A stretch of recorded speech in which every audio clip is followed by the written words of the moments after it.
Alhamdulillah.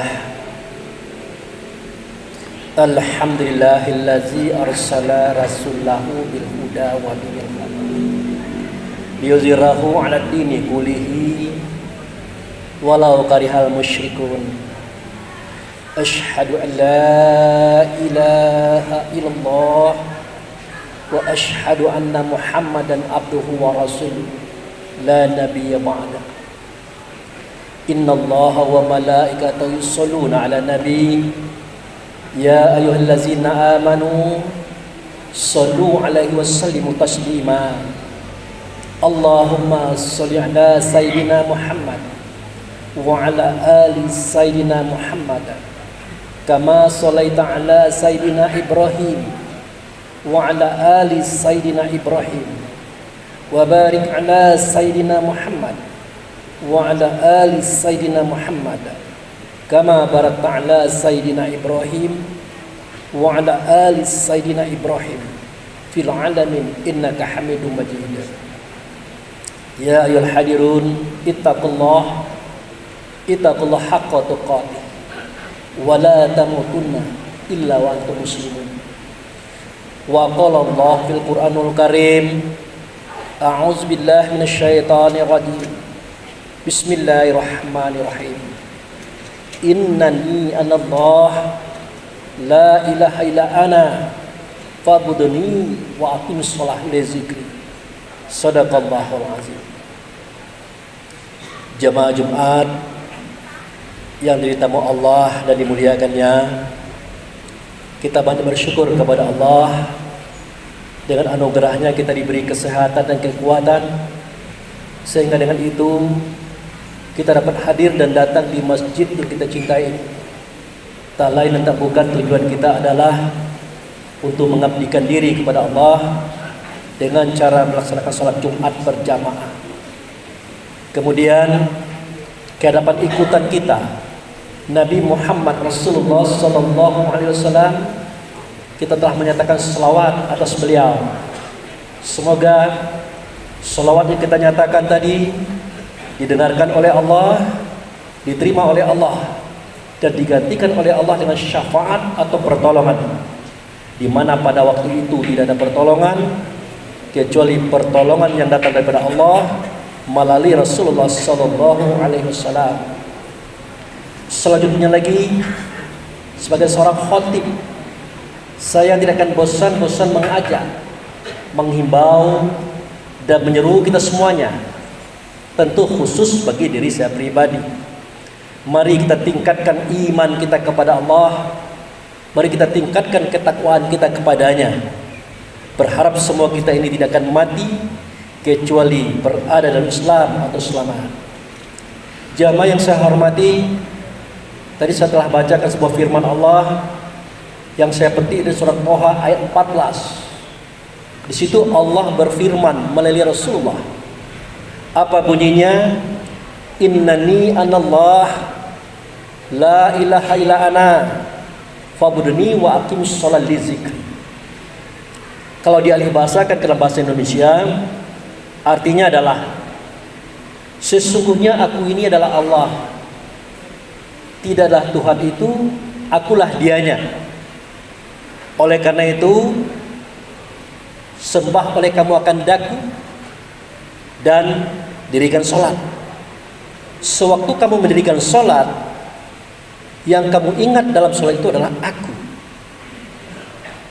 Nah, ini adalah wahyunya Allah yang disampaikan waktu itu kepada Nabi Musa, diceritakan oleh Rasulullah kepada kita. Apakah itu hanya sebuah kisah saja atau cerita kosong yang tidak dijadikan bahan pemikiran oleh kita? Tentu tidak. Karena kitab Quran itu adalah pedoman kita, pedoman zahir kita, pedoman batin kita. Nah, ayat tadi itu adalah pedoman batin. Nah, dikatakan oleh Allah pada ayat itu, kalau kamu sholat, kamu ingat saya ya, kamu ingat aku ya. Nah, sekali-kali kita boleh bertanya, Bagaimana cara kita mengenal Allah itu? Allah kan tidak berbentuk, tidak berupa, tidak bersuara, tidak berkata, tidak sama dengan segala sesuatunya. Apa yang bisa kita ingat?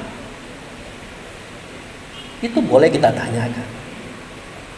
Karena dia memerintahkan kita mengingat dia. Ternyata Rasulullah membuka rahasia. Sesungguhnya kamu tidak akan bisa mengingat Allah. Yang bisa kamu ingat adalah sesuatu yang bisa kamu lihat, sesuatu yang bisa kamu dengar, sesuatu yang bisa kamu rasakan. Makanya kata Rasulullah, cari oleh kamu sesuatu yang dianya datang daripada Allah, ada pada kamu. Ini Rasul yang mengajarkan. Kalau kamu ingin mengingat Allah, itu tidak bisa. Oleh karena itu, cari oleh kamu sesuatu yang ianya datang daripada Allah, ada pada kamu. Ternyata dibukakan rahasia itu pada surat Al-Baqarah. Apa bunyinya? Fazkuru ni'mati allati an'amtu 'alaikum. Yang kamu ingat itu adalah nikmatku. Ia ada pada kamu. Apa tugasnya? Musaddiqul lima ma'akum. Tugasnya itu memperbaiki perangai kamu. Selanjutnya, wala takunu awalan kafirun bih. Janganlah kamu menjadi orang yang pertama kali ingkar dan mengingkari dia. Itu terlalu tinggi, Pak Ustaz. Kita tidak berbicara tinggi dan rendahnya, tapi ini sebuah pedoman yang sudah kita lupakan. Lalu mana dianya nikmat? Apa itu nikmat? Nikmat itu adalah rasa.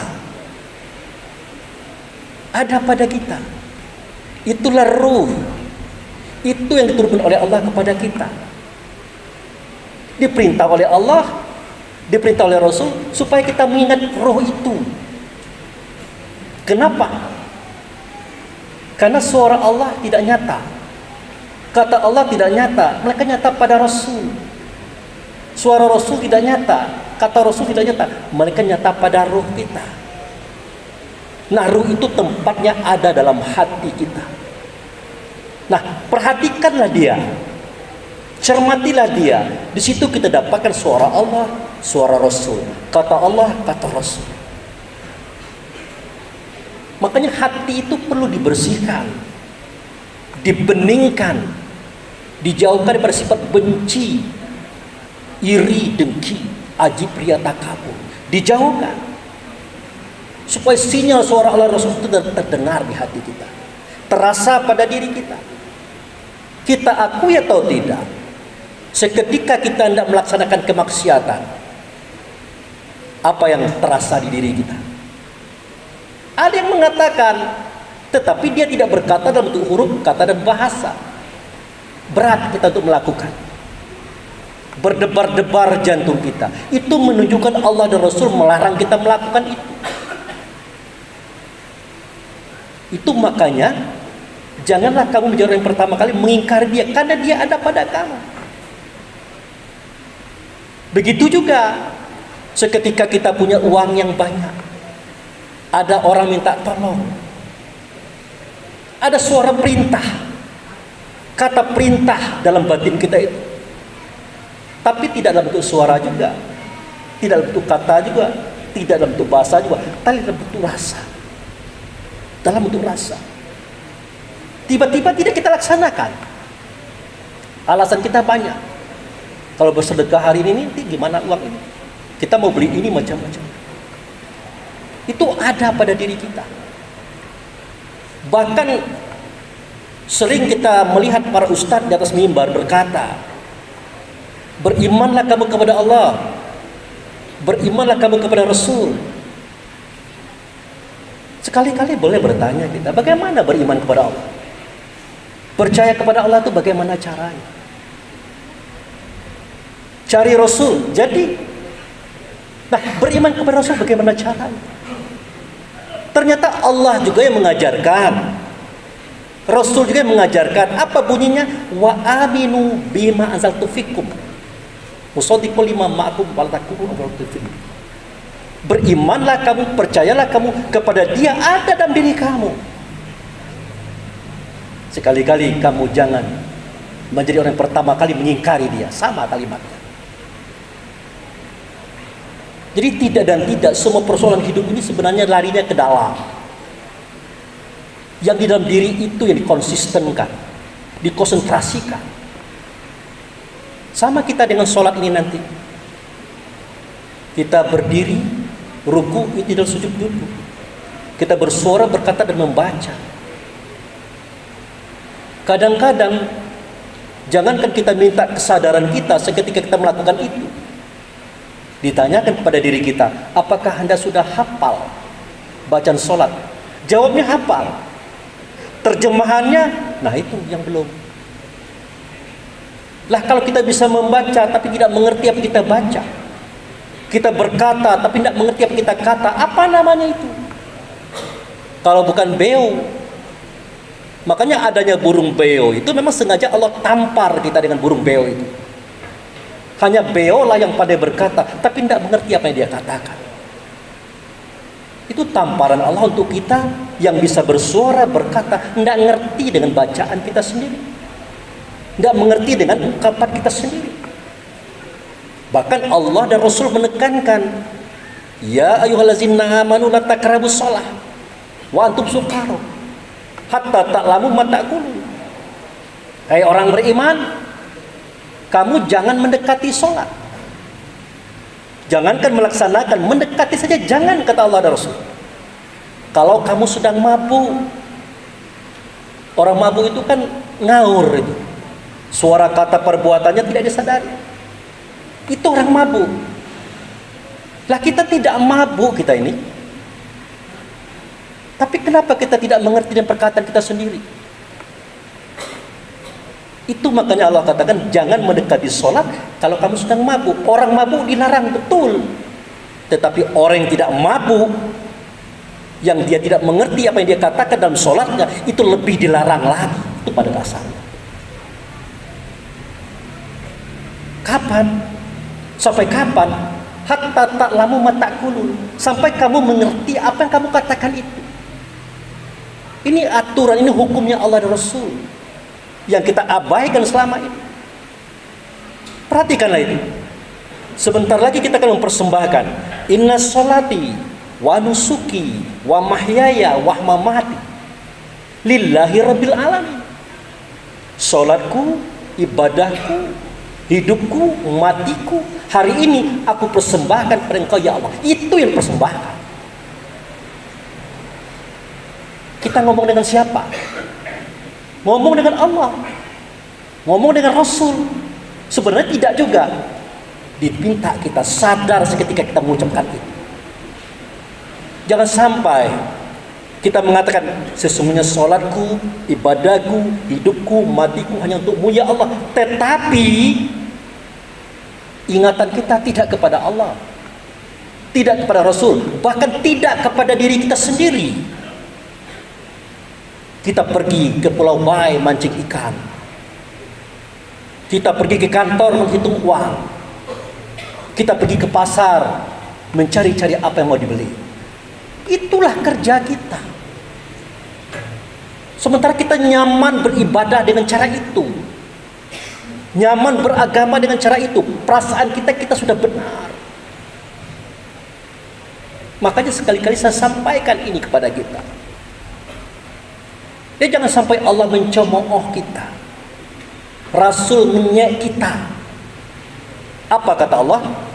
At-ta'muruna an-nasa bil birri wa tansawna anfusakum wa antum tatluna kitab. Afala ta'qilun?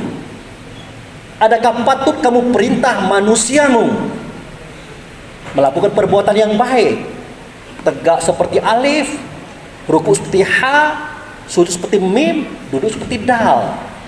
Dia bersuara berkata, dimulai dari takbiratul ihram, diakhirin salam. Kamu perintah manusiamu seperti itu. Sementara kamu lupa diri, kamu kemana-mana. Sementara itu mulutmu membaca kitab, bacaanmu bagus, makaratnya bagus, suaramu bagus, terpesona orang mendengarnya. Tetapi kamu kemana-mana. Afala ta'qilun, berakal enggak kamu itu? Ini pesan Allah dan Rasul saya sampaikan kepada kita semua.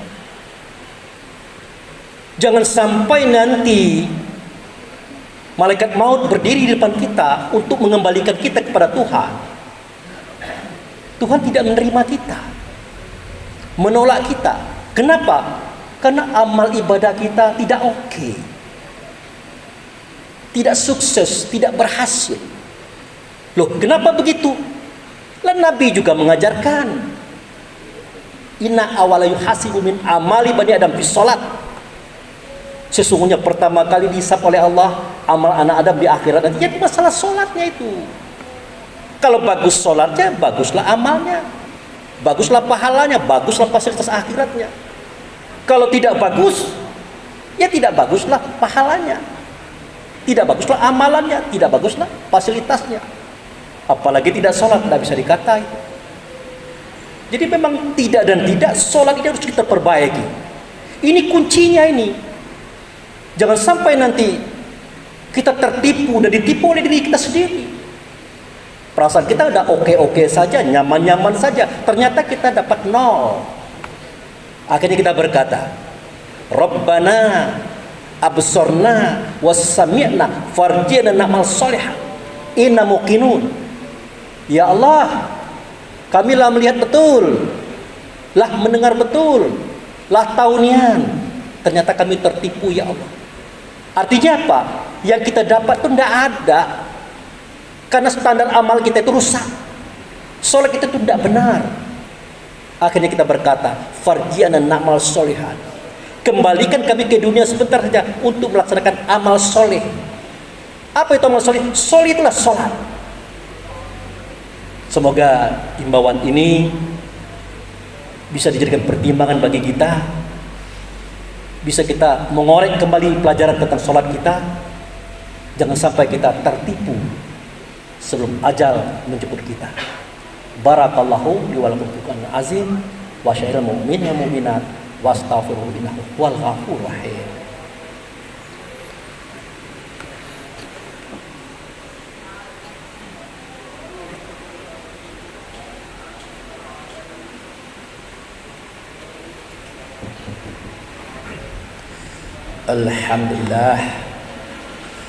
Alhamdulillahillazi arsala rasulahu bil huda wa dinil haqq liyuzhirahu 'ala dini kullihi walau karihal musyrikun.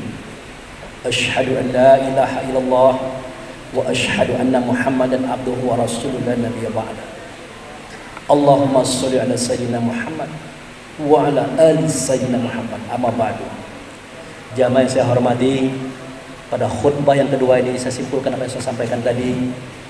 Kita mengingat Allah itu tidak bisa kecuali mengingat Rasul. Mengingat Rasul tidak bisa kecuali mengingat diri sendiri. Sadar kita melakukan apa yang kita buat, terutama masalah sholat. Jangan kita ngalor ngidul. Apalagi kita tidak mengerti suara kata kita sendiri. Ingat, sholat itu adalah standar cetakan amal kita. Amal cetakan pahala kita. Pahala cetakan daripada fasilitas kita. Jangan sampai ajal menjemput kita, malaikat mau di depan kita tidak punya apa-apa. Oleh karena itu mari kita berdoa kepada Allah. Semoga Allah mengampuni dosa-dosa kita, membimbing kita, menunjukkan kita kepada hakikat daripada ilmu agama itu sendiri. Mari kita berdoa. Na'udzubillahi minasyaitonirrajim.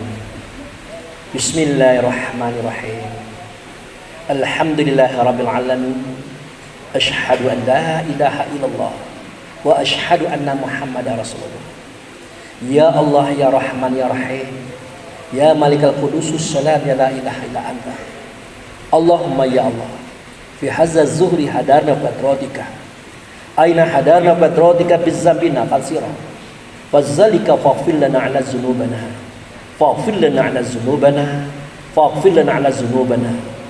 Rabbana zalamna anfusana wa illam taghfir lana wa tarhamna lanakunanna minal khasirin. Rabbana ighfir lana wa liwalidayna warhamhuma kama rabbana syaghira. Allahumma ighfir lil mu'minin wal mu'minat, muslimin wal muslimat, al ahya'u minhum wal amwat. Rabbana hablana min azwajina wa dzurriyyatina qurrata a'yun waj'alna lil muttaqina imama. Rabbana la tuzigh qulubana ba'da idh hadaitana wa hab lana min ladunka rahmatan innaka antal wahhab. Rabbana na'udzubika bi kalimatika tammati minal bala'i dunya bala'il akhirah, azabi dunya azabil akhirah, fitnati dunya fitnil akhirah, ala nafsina wal ahlina wal ikhwanuna wal a'maluna wal maluna la haula wala quwata illa billahi alil azim. Rabbana wa taqabbal minas sholatana wa siyamana wa takasu'anna wa tadarru'anna wa zikrina wa qiraatal qur'anuna innaka ghafurur rahim. Rabbana atina fi dunya hasanah wa fil akhirati hasanah wa qina azabannar. Ibadallah, innallaha ya'muru bil adli wa ihsan wa ita'i dzil qurba wal hanil fasai wal munkar wa ba ya'izukum la'allakum tadhakkarun wa la zikrullahi akbar wa aqimis shalah.